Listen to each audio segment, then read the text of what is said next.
Assalamualaikum warahmatullahi wabarakatuh. Kita akan membahas tentang akikah dan kurban. Silahkan dicermati baik-baik ya. Untuk yang pertama, kita akan membahas tentang akikah. Nah, akikah secara bahasa artinya memutus atau melubangi.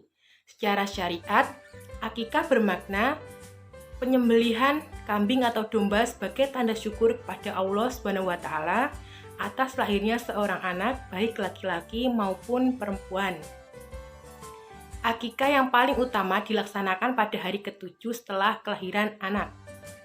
Selanjutnya yaitu hadis tentang akikah, yang berarti dari Samurah bin Jundab bahwasanya Rasulullah SAW bersabda, tiap-tiap anak tergadai tergantung dengan akikahnya yang disembelih untuknya pada hari ke-7. Di hari itu dia juga dicukur rambutnya dan diberi nama yang baik. Hadis riwayat Abu Daud. Selanjutnya yaitu waktu pelaksanaan akikah. Pelaksanaan akikah paling baik dilaksanakan pada hari ke-7 setelah kelahiran anak. Pada hari itu pula, seorang bayi dicukur rambutnya dan diberi nama yang baik. Jika pada hari ke-7 ayahnya belum mampu untuk melaksanakan akikahnya, maka boleh diganti ke hari ke-14 atau 21, atau jika belum bisa maka menunggu pada saat ayahnya sudah mampu. Hukum akikah. Hukum akikah ini adalah sunnah muakkad, yang artinya sunnah yang sangat dianjurkan. Tujuan akikah yaitu sebagai tanda syukur kepada Allah SWT atas kelahiran seorang bayi di dalam keluarganya. Selanjutnya yaitu ketentuan hewan akikah. Nah, untuk bayi laki-laki itu 2 kambing atau domba, untuk bayi perempuan itu 1 kambing atau domba. Ketentuan hewannya yaitu hewan harus dalam keadaan sehat, tidak kurus dan tidak cacat. Hewan sudah berumur 1 tahun atau lebih atau sudah berganti giginya.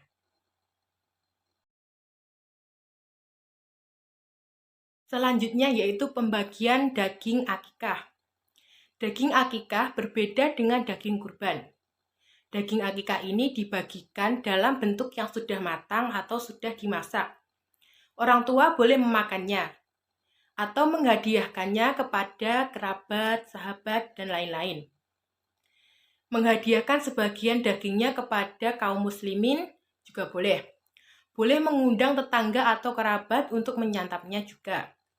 Hikmah akikah. Pertama yaitu menghidupkan sunnah Nabi Muhammad SAW, membebaskan anak dari ketergadaian. Ibadah akikah mengandung unsur perlindungan dari setan yang dapat mengganggu anak yang terlahir itu. Dengan demikian, anak yang telah ditunaikan akikahnya akan dengan ridho Allah dan pertolongan Allah SWT akan lebih terlindungi dari gangguan setan tersebut. Keempat yaitu dengan ridho dan pertolongan Allah SWT, akikah dapat menghindarkan anak dari musibah, keburukan moral, dan penderitaan. Selanjutnya, merupakan takorub atau pendekatan diri kepada Allah SWT, sekaligus sebagai wujud rasa syukur kita atas karunia yang Allah anugerahkan kepada kita. Selanjutnya yaitu akikah sebagai sarana menampakkan rasa gembira dalam pelaksanaan syariat Islam, memperkuat tali silaturahmi di antara anggota masyarakat.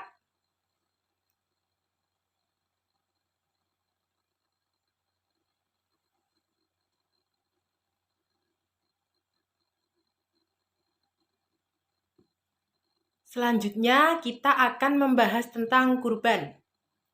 Kurban berasal dari kata qoroba, berarti dekat.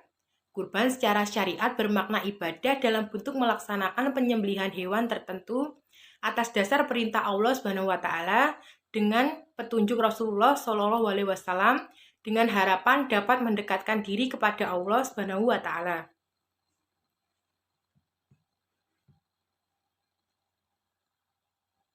Selanjutnya yaitu ayat Al-Quran tentang kurban. Nah, itu ada di surat Al-Kautsar ayat 1-3 yang berbunyi, Bismillahirrahmanirrahim. Inna a'toina kal kautsar fasholli li rabbika wanhar Inna syani'aka huwal abtar. Yang artinya, sungguh kami telah memberimu Muhammad nikmat yang banyak, maka laksanakanlah sholat karena Tuhanmu dan berkurbanlah sebagai ibadah dan mendekatkan diri kepada Allah. Sungguh orang-orang yang membencimu ialah yang terputus dari rahmat Allah. Quran Surat Al-Kautsar ayat 1-3. Kurban. Hukum kurban ialah sunnah muakkad, yaitu sunnah yang sangat dianjurkan. Nah, kurban itu sangat dianjurkan bagi orang yang mampu. Jika orang yang mampu tersebut tidak melakukan kurban atau tidak melaksanakan kurban, maka hukum baginya ialah makruh atau tidak disukai oleh Allah dan Rasulullah. Selanjutnya yaitu ketentuan hewan kurban. Nah, hewan-hewan kurban yaitu biri-biri atau domba, kambing, unta, sapi, dan kerbau. Hewan kurban. Unta yang sudah berumur 5 tahun, sapi atau kerbau yang sudah berumur 2 tahun, kambing yang sudah berumur 2 tahun, dan domba atau biri-biri yang sudah berumur 1 tahun atau lebih, atau telah berganti gigi. Menurut para ulama, tidak sah kecuali dengan jenis hewan-hewan tersebut di atas.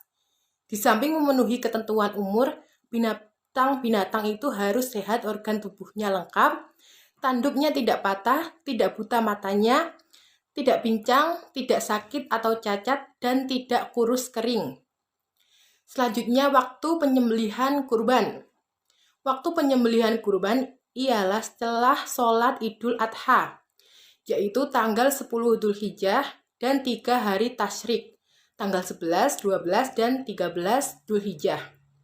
Penyembelihan boleh dilakukan pada siang hari atau sore hari pada hari-hari tersebut, sebelum matahari terbenam pada tanggal 13 Dzulhijjah. Tidak ada perbedaan waktu siang ataupun malam. Baik siang maupun malam, penyembelihan kurban sama-sama diperbolehkan. Tempat yang disunahkan untuk berkurban ialah tanah lapangan. Tujuannya adalah dalam rangka memberitahukan kepada kaum muslimin bahwa kurban sudah boleh dilakukan dan untuk mengajari kaum muslimin tata cara kurban yang benar. Selanjutnya, pembagian daging kurban. Daging kurban dibagi kepada fakir dan miskin dalam keadaan masih mentah atau belum dimasak. Apabila orang yang berkurban atau sohibul kurban menghendaki, dia boleh mengambil daging kurban itu maksimal sepertiganya. Selanjutnya yaitu hikmah pelaksanaan kurban. 1. Menghidupkan sunnah para nabi terdahulu, khususnya Nabi Ibrahim alaihissalam, untuk mendekatkan diri atau taqarrub pada Allah SWT. Menghidupkan makna takbir di hari raya Idul Adha dari hari ke-10 hingga tanggal 13 Dzulhijjah. Kurban mengajarkan kepada kita untuk bersikap dermawan, tidak rakus dan tidak kikir. Kurban mendidik kita untuk peduli kepada sesama. Mendidik kita untuk membunuh sifat kebinatangan. Di antaranya sifat kebinatangan yang harus kita musnahkan ialah tamak, rakus, sikap ingin menang sendiri, sewenang-wenang kepada orang lain. Selanjutnya, penyembelihan. Nah, sebelum melakukan kurban dan akikah di atas, maka kita harus melakukan penyembelihan terlebih dahulu. Penyembelihan hewan ada yang bertujuan untuk dikonsumsi, ada juga untuk kurban dan akikah seperti yang sudah dijelaskan. Akikah dilaksanakan pada hari ke-7 setelah kelahiran seorang anak, dan kurban dilaksanakan setelah sholat Idul Adha pada tanggal 10 Dzulhijjah sampai 13 Dzulhijjah. Ketentuan orang yang menyembelih. 1. Penyembelih beragama Islam. Hukum penyembelihan menjadi tidak sah jika dilakukan oleh seorang yang kafir atau ingkar kepada Allah SWT atau orang musyrik. Penyembelihan dengan sengaja, seorang penyembelihan harus dalam keadaan sadar dan secara sengaja menyembelih. Ketiga yaitu penyembelih baligh dan berakal. Tidak sah jika sembelihan orang yang belum baligh dan orang yang akalnya tidak waras. Misalnya gila. Selanjutnya, penyembelih membaca basmalah. Selain membaca basmalah, penyembelih juga disunahkan membaca sholawat dan takbir 3 kali. Selanjutnya, ketentuan hewan yang disembelih. Hewan dalam keadaan masih hidup. Tidak sah hukumnya menyembelih hewan yang sudah mati. Adapun hewan yang terluka karena tercekik, dipukul, terjatuh, ditanduk oleh hewan lain, atau diserang binatang buas, apabila kita mendapatkannya belum mati, lalu kita sembelih, itu tidak boleh. Selanjutnya, hewan tersebut termasuk jenis hewan yang halal. Hewan yang haram dikonsumsi seperti tikus, katak, babi, anjing, dan kera tidak sah disembelih. Dengan kata lain, meskipun disembelih, hukumnya tetap haram dikonsumsi.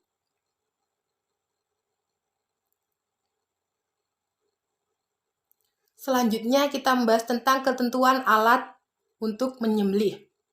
1, yaitu tajam dan dapat melukai. Ketajaman alat yang untuk menyembelih ini dimaksudkan agar proses penyembelihan berlangsung cepat sehingga hewan tersebut segera mati dan tidak tersiksa. Boleh terbuat dari besi, baja, bambu, atau apa saja yang bisa tajam. Tidak terbuat dari tulang, kuku, atau gigi. Selanjutnya, ketentuan proses menyembelih. Penyembelihan dilakukan pada bagian leher hewan hingga terputus saluran makanan, pernapasan, dan 2 urat lehernya. Pada waktu menyembelih hewan, orang yang menyembelih harus memastikan bahwa ia sudah memotong atau memutus bagian-bagian berikut ini, yaitu tenggorokan, saluran pernapasan, saluran makanan, 2 urat leher yang ada di sekitar tenggorokan. Bila ketiga bagian tersebut sudah terputus, maka penyembelihan menjadi sah. Tata cara penyembelihan. Nah, yang sekarang kita bahas yaitu secara tradisional. Pertama yaitu menyiapkan lubang penampung darah seperti gambar di samping. Hewan yang akan disembelih dihadapkan ke kiblat, lambung kiri di bawah. Kaki hewan dipegang kuat-kuat atau diikat, kepalanya ditekan ke bawah. Leher hewan diletakkan di atas lubang penampung darah yang sudah disiapkan. Berniat menyembelih, membaca basmalah, sholawat Nabi, dan takbir 3 kali. Arahkan pisau pada bagian leher hewan, sembelihlah sampai terputus tenggorokan, saluran makanan, dan urat lehernya. Selanjutnya, hal-hal yang disunahkan pada saat penyembelihan. Yang pertama yaitu mengasah alat penyembelih setajam mungkin, menghadapkan hewan sembelihan ke arah kiblat, dan menyembelih di pangkal leher. Sedangkan hal-hal yang makruh dalam penyembelihan yaitu 1. Membelih dengan alat yang kurang tajam, menyembelih dari arah belakang leher, menyembelih sampai putus seluruh batang lehernya, menguliti dan memotong bagian tubuh sebelum hewan itu benar-benar mati. Nah, itu hal-hal yang makruh dilakukan. Selanjutnya, penyembelihan secara mekanik. Yang pertama yaitu memastikan mesin pemotong hewan dalam keadaan yang baik. Kedua, menyiapkan hewan-hewan yang akan disembelih pada tempat pemotongan. Ketiga, yaitu penyembelih atau operator mesin berniat untuk menyembelih, membaca basmalah, sholawat Nabi, dan takbir 3 kali. Lakukan penyembelihan dengan menghidupkan mesin pemotong. Terima kasih atas perhatiannya. Sekian materi yang saya sampaikan. Semoga bermanfaat dan berguna bagi adik-adik semuanya. Tetap semangat belajar dan jaga kesehatan. Sampai jumpa di pertemuan selanjutnya. Wassalamualaikum warahmatullahi wabarakatuh.